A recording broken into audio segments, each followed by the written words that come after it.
মাত্র ২ দিন আগে ট্রাম্প বলেছিল ইরানের রাডার ১০০% ধ্বংস, আমাদের কেউ থামাতে পারবে না। আর আজ মার্কিন F-15 যুদ্ধবিমান ইরানের মাটিতে পড়ে আছে, পাইলটকে খুঁজছে পুরো আমেরিকা। এই ঘটনা বুঝতে হলে আগের কথাটা মনে রাখতে হবে। মাত্র একদিন আগে মার্কিন সেন্টকম কমান্ডার বলেছিলেন ৫ সপ্তাহের যুদ্ধে অনস্বীকার্য অগ্রগতি হয়েছে। ইরানের নৌবাহিনী সাগরে নেই, তাদের বিমান আকাশে নেই, আর আকাশ প্রতিরক্ষা ব্যবস্থা প্রায় সম্পূর্ণ ধ্বংস। আর ট্রাম্প নিজে বলেছিলেন ইরানের কোনো এয়ার ডিফেন্স নেই, আমরা অপ্রতিরোধ্য। তার মাত্র ৪৮ ঘণ্টার মধ্যে ধূলিসাৎ হয়ে গেল সেই দাবি।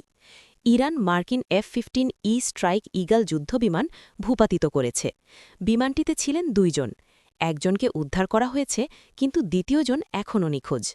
এরপর উদ্ধার অভিযানে যায় A-10 ওয়ার্থগ বিমান, সেটাও ইরানের আগুনে আঘাতপ্রাপ্ত হয়। দুটো ব্ল্যাক হক হেলিকপ্টারও ইরানের গুলিতে আঘাত পেয়েছে। মানে একটার পর একটা মার্কিন বিমান মাটিতে পড়ছে।